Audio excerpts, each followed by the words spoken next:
बहुत आसान सी चीजें। देखो अपने यहाँ पर जैसे सिसोदिया हुआ है वैसे वैसे गुर्जर प्रतिहार भी हुआ है। ये बीकानेर में हुआ। कहाँ पर हुआ? बीकानेर में। पहले बीकानेर को बीकानेर नहीं कहते थे बल्कि यहाँ पर गुर्जर आत्रा प्रदेश कहते थे। कौन सा? वहां पर जो भी जाति रहती थी गुर्जर आत्रा में जो रहेंगे वो गुर्जर कहलाएंगे। ठीक है, तो वहां पर जो भी जाति रहती थी वो गुर्जर कहलाई थी, ध्यान रख लीजिएगा। इसका पहला वर्णन दिया वो मूनोक नैन्सी ने दिया। किसने दिया? मूनोक नैन्सी पहले का राइटर हुआ है। ठीक है, ध्यान रख लीजिएगा। ये मारवाड़ साइड का राइटर है। तो कहा जाता है मूनोक नैन्सी है, वो कहता है कि यहाँ पर जो भी लोग रहेंगे वो गुर्जर आत्रा प्रदेश में रहेंगे वो गुर्जर कहलाएंगे, ध्यान रख लीजिएगा। और उसने कहा कि इनके टोटल 26 गोत्र थे। कितना गोत्र थे? 26। ठीक है, सिसोदियों के कितने थे? 24। 24 कितना थे? 24। दोनों के गोत्र याद रखने हैं टोटल।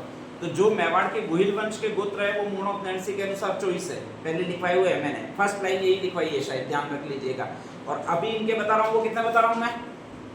26 गोत्र हुए। इनमें से 2 गोत्र बहुत ज्यादा प्रभावी हुए, वीर गोत्र हुए। और इन वीर गोत्रों ने यहाँ पर शासन किया, गुर्जर प्रतिहार वंश पर शासन किया, ध्यान रख लीजिएगा। अब ये सारा जानकारी देता है वो मूनोक नैन्सी देता है। मूनोक नैन्सी एक ग्रंथ लिखता है जिसका नाम है नैन्सी रिख्यात। कौन सा है? हाँ, ये मेन ग्रंथ है उसका। ठीक है, मूनोक नैन्सी का मेन ग्रंथ है नैन्सी रिख्यात। और दूसरा मेन ग्रंथ है मारवाड़ परगनारी विगत। उसमें से ये फर्स्ट ग्रंथ है नैन्सी रिख्यात, वो अच्छा है। और मारवाड़ के इतिहास के लिए मारवाड़ परगनारी विगत ग्रंथ है वो बहुत बढ़िया, ध्यान रख लीजिएगा। कहा जाता है कि यहाँ पर सारे लोग हुए थे वो गुर्जर हुए थे और गुर्जरों की 26 शाखाएं थी। अब ये अपन को स्टार्टिंग में पहला वंश आया, जो पहला राजस्थान में पहला वंश अगर कोई आया है तो वो आपके गुर्जर प्रतिहार वंशी कहलाता है। और इसकी जानकारी अपन को किस से मिलती है? 3-4-5 अभिलेख से मिलती है। ये अभिलेख याद रखना है। पहला अभिलेख है वो ये अभिलेख है, नाम कौन सा है?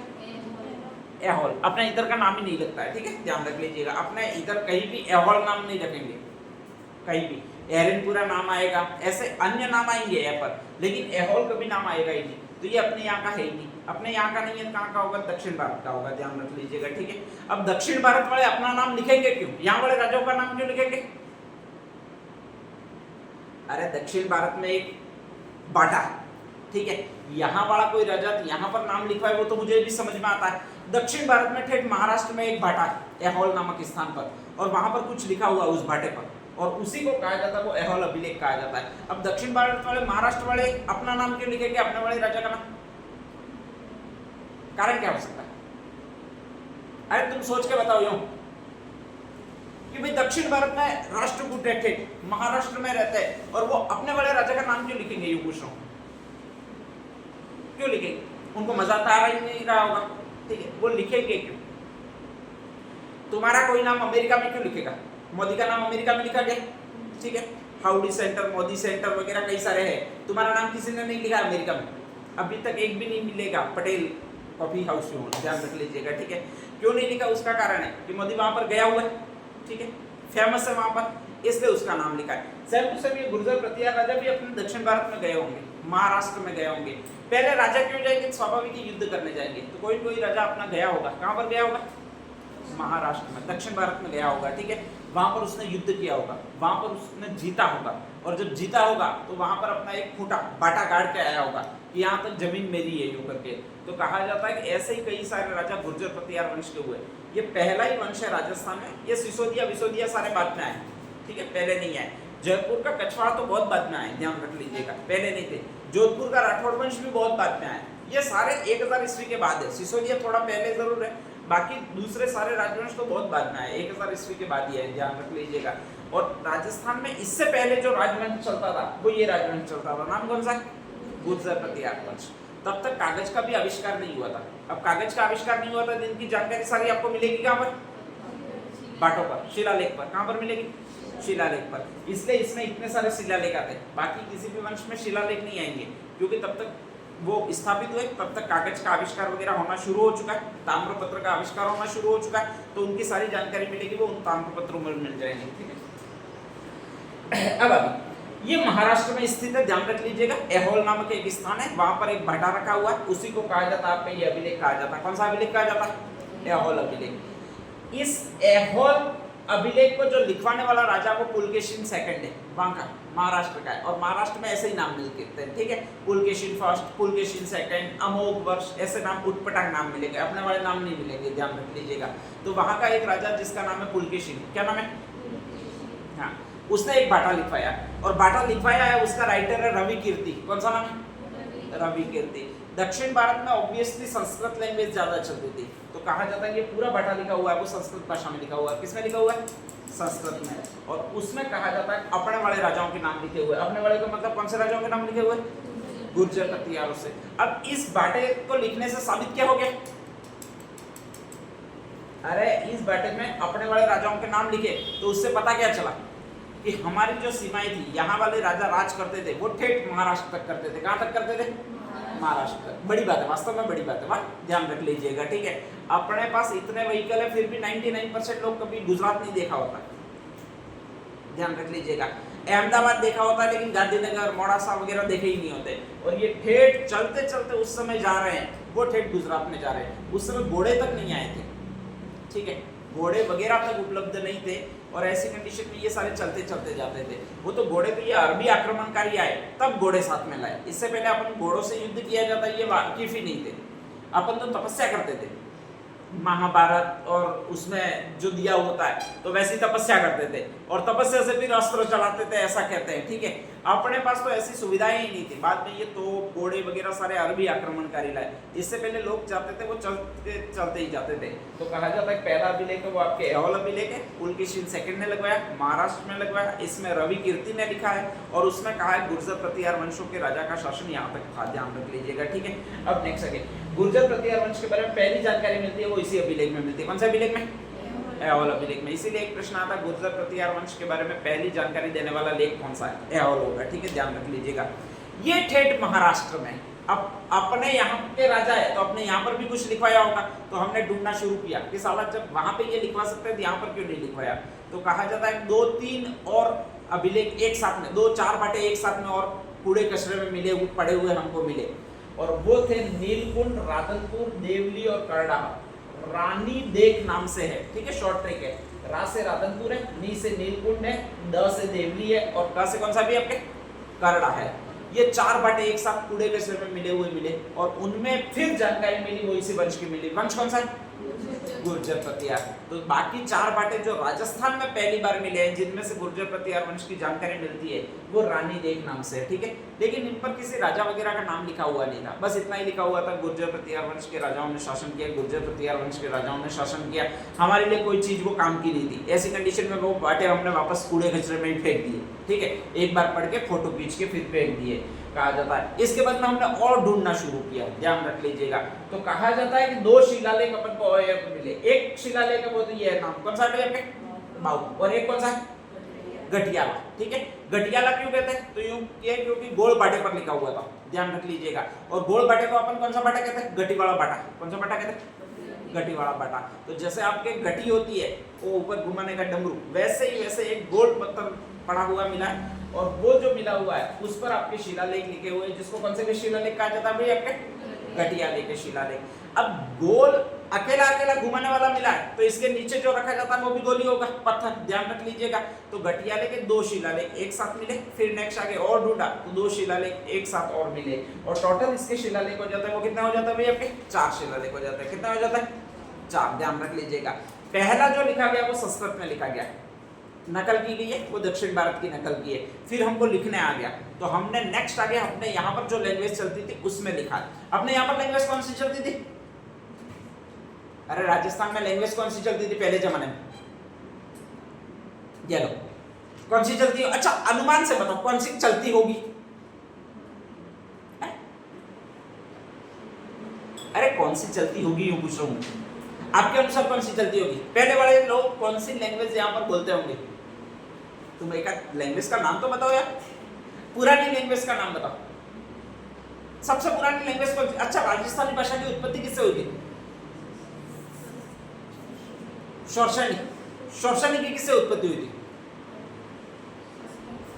संस्कृत से थोड़ी हुई थी, प्राकृत से हुई थी। किससे हुई थी? प्राकृत से। उस समय मैंने इसीलिए बताया था ये क्रम कि पहले कौन सी लैंग्वेज चलती होगी, लेकिन तुम लोगों को याद नहीं रखते हो, ध्यान रख लीजिएगा, भूल जाते हो। वो सोचते हो वो तो उस टॉपिक में था, इस टॉपिक का कोई लेना देना ही नहीं है उससे, ठीक है। ये तो पूरा नया टॉपिक है, नया टॉपिक कोई होता ही नहीं है। हर चीज मिक्सअप में चलती है, हर सब्जेक्टिव मिक्सअप में चलती है आपके, हिंदी चलती है वो इंग्लिश के इक्विवेलेंट चलती है, इंग्लिश चलती है वो हिंदी के इक्विवेलेंट चलती है, अलग अलग सब्जेक्ट नहीं होती है। लेकिन वो प्रॉब्लम ये होती है कि अपन को ये करना ही नहीं आता है, एक जगह का नॉलेज दूसरी जगह पर सेट बिठाना नहीं आता है, तो फिर बहुत ज़्यादा रटने की प्रवृत्ति पर बल देते हो, और वही सबसे ज़्यादा मुसीबत है, बहुत ज़्यादा मुसीबत है। वहाँ ध्यान रख लीजिएगा।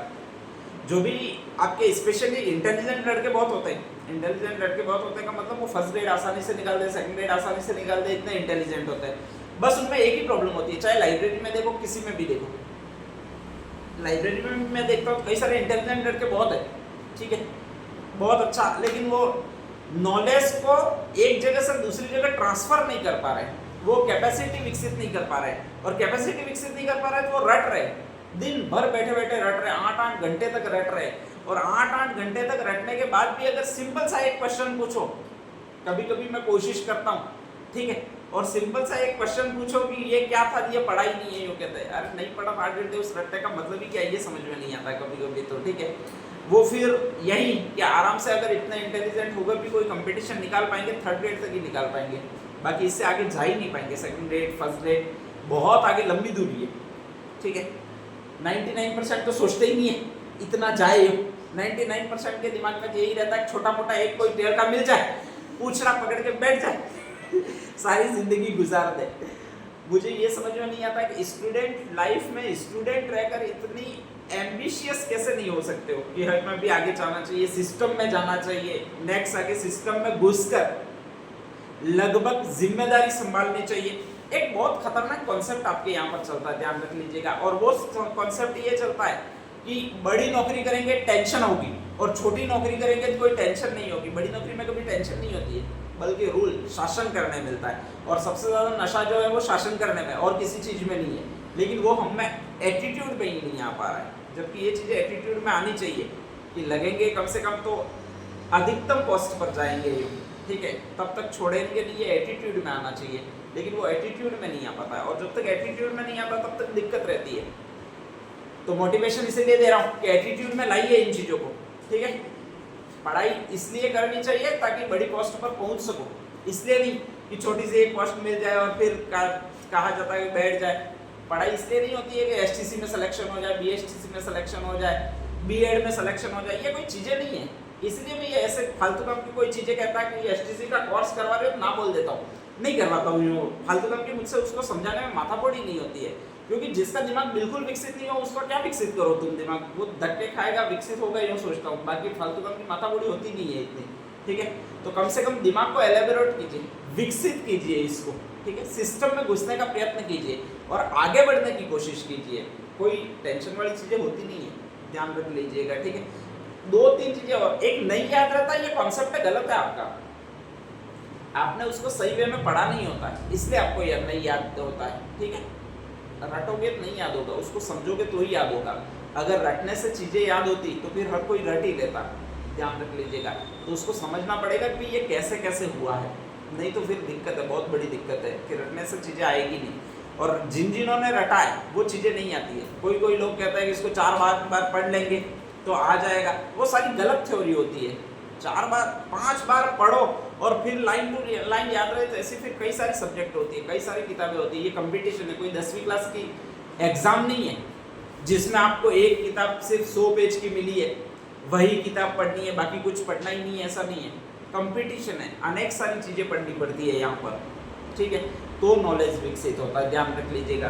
तो हर चीज़ को समझने की कोशिश कीजिएगा, उसको बाय ट्रिक्स दिमाग में बिठाने की कोशिश कीजिएगा, ठीक है। तो ये सारी चीज़ें एक साथ में याद होती है, जैसे मैं पढ़ा रहा हूँ वैसे आने लगेगी इसके बाद कि ये इसमें था यूँ, नहीं तो फिर दिक्कत है कि नोट्स बनाओगे फिर नेक्स्ट आगे फिर बनाओगे, यही कंडीशन है क्रिएट होगी। अब नेक्स्ट आगे एक अभिलेख है, वो बाहु अभिलेख है। एक कौन सा अभिलेख है? गठियाले। ये गठियाले शिलालेख है, वो गठीवाड़ा पाना, 2 गठी मिली है जिसमें एक ऊपर का पाना, एक नीचे का पाना, एक ऊपर का पाना, एक नीचे का पाना, कुल आपके 4 शिलालेख हो जाते हैं। कितने शिलालेख हो जाते हैं? 4 शिलालेख हो जाते हैं, ठीक है, ध्यान रख लीजिएगा। अब ये 4 शिलालेख में पहला शिलालेख लिखा गया वो संस्कृत में लिखा गया, नकल की है। किसकी नकल की है हमने? महाराष्ट्र वालों की, ठीक है। फिर हमको लिखना आ गया, अच्छा ऐसे ऐसे लिखना, तो फिर हमने अपनी भाषा में लिखा। अपनी भाषा कौन सी है? प्राकृत। बाकी 3 शिलालेख मिले वो आपके इसी प्राकृत भाषा में लिखे। किसमें मिले? प्राकृत भाषा में मिले, ठीक है, ध्यान रख लीजिएगा। इसमें कहा गया कि एक राजा है गठियाले शिलालेख में, यहाँ पर जो राज करता है उसने खुदवाया है। और पहले जमाने में जो नाम होते थे वो डायरेक्टली इतने सारे अक्षर नहीं थे आपके, तो पहले जमाने के सारे नाम मिलेंगे वो एक एक अक्षर वाले मिलेंगे। यहाँ पर कहा जाता है कि एक राजा का नाम मिला है और वो राजा के नाम में जो राशि आई थी वो आपके इस अक्षर से आई थी। कौन सा अक्षर से आई थी?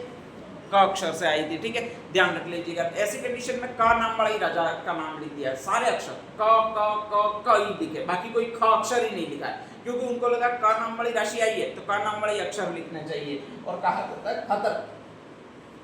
खतरनाक नाम लिख दिया है। कौन सा नाम लिखा है आपने? हाँ, नाम क्या है? कक्कू। क्या नाम है? कक्कू। तो कहीं भी कक्कू का है तो वो राजा का नाम है। किसका नाम है? राजा का नाम है। ठीक है, इसको बुलाते क्या होंगे ये मैं तो सोच रहा हूँ। राजा कक्कू क्यों कैसे कहते होंगे, या फिर राजा कुक्कू कैसे कहते होंगे, अजीब नाम चल रहा है। खैर छोड़िएगा। तो इसके बारे में इस शिलालेख में जानकारी मिलती है। कौन से शिलालेख में जानकारी मिलती है आपके? घटियाले शिलालेख में जानकारी मिलती है। ठीक है, और इसमें इसके माँ बाप को कोई भी एक भी अक्षर नहीं मिला, सीधा सीधा एक ही अक्षर से आपके सारा नाम बना दिया उन्होंने, कक्कू। वो तो ठीक है कि इनका बेटा और दूसरा हुआ नहीं होगा, नहीं तो उसको तो क्या बनाते, फिर का जोड़ते दिए, बढ़ता क्या ये सोच रहा हूँ मैं तो। ठीक है, ध्यान रख लीजिएगा कि कक्कू कक्कू का कुछ कौन में कुछ तो बनता है, इसमें ध्यान रख लीजिएगा। कहा जाता है ये राजा बड़ा प्रतापी राजा हुआ था। पहला राजा जो बहुत अच्छा प्रतापी राजा हुआ था वो यही था, ध्यान रख लीजिएगा। और जब भी प्रतापी राजा हुआ होगा तो उसने युद्ध जीते होंगे। जब भी युद्ध कोई राजा जीतेगा तो कौन सा स्तंभ बनाएगा? विजय स्तंभ बनाएगा। तो स्वाभाविक है इसने भी एक स्तंभ बनाए थे। कौन से स्तंभ बनाए थे? विजय स्तंभ बनाए थे। ठीक है, ध्यान रख लीजिएगा। और विजय स्तंभ बनाए थे वो दो जगह बनाए थे। एक तो जगह है वो आपके जोधपुर में कहलाती है, जहाँ पर गुर्जर प्रतिहार राजा पहली बार आए थे। कौन सी जगह कहलाती है? मंडोर। यही के रावण की पत्नी थी। रावण की पत्नी का नाम क्या था? मंदोदरी। इसी वंश की थी। कौन से वंश की थी? गुर्जर प्रतिहार वंश की थी। ठीक है, ध्यान रख लीजिएगा। मंदोदरी जो रावण की पत्नी के नाम से जानते हो वो। तो कहा जाता है मंडोर में आया और कहा जाता है मंडोर में एक उसने विजय स्तंभ स्थापित किया। एक रोहित स्तूप नामक और जगह थी, ध्यान रख लीजिएगा, वहीं पर थी मंडोर के पास में, मतलब एक कुआं था और उस कुएं में एक शिलालेख स्थापित करवाया, यही गढ़ीवाड़ा बाटा रखा। इसी को कहा जाता है घटियाले शिलालेख, ध्यान रख लीजिएगा। तो एक तो मंडोर में एक कुआं है, वहां पर विजय स्तंभ स्थापित करवाया। एक रोहित स्तूप नामक कुआं है, वहां पर विजय स्तंभ स्थापित करवाया। और ये सारा जानकारी मिलती है वो इसी शिलालेख में मिलती है। कौन से शिलालेख में? घटियाले के शिलालेख में। ठीक है, ध्यान रख लीजिएगा। तो घटियाले के शिलालेख में इतना ही है। नेक्स्ट आगे कहा जाता है इसका राइटर कौन था। तो कहा जाता है इसके शिलालेख को जो लिखा था वो एक और शब्द था। देखो, घटियाले के शिलालेख कुएं में लिखवा है और कुएं में से पानी निकालना इसी से निकालना है। किससे निकालना है भाई? आपके मग से निकालना है। ठीक है, मग का मतलब मग्गे से निकालना, ध्यान रख लीजिएगा। जग्गे से निकालना। तुम्हारे क्या कहते हो? जग कहते होंगे, तो वो मैं मग कहता हूँ, ध्यान रख लीजिएगा। तुम्हारे मग कहते हो? जग कहते हो? मग ही कहते हैं। अपन सारे एक ही खानदान के। ठीक है, ध्यान रख लीजिएगा। जग कहना नहीं आता है, मग नाम का कोई शब्द ही नहीं होता, जग ही होता है।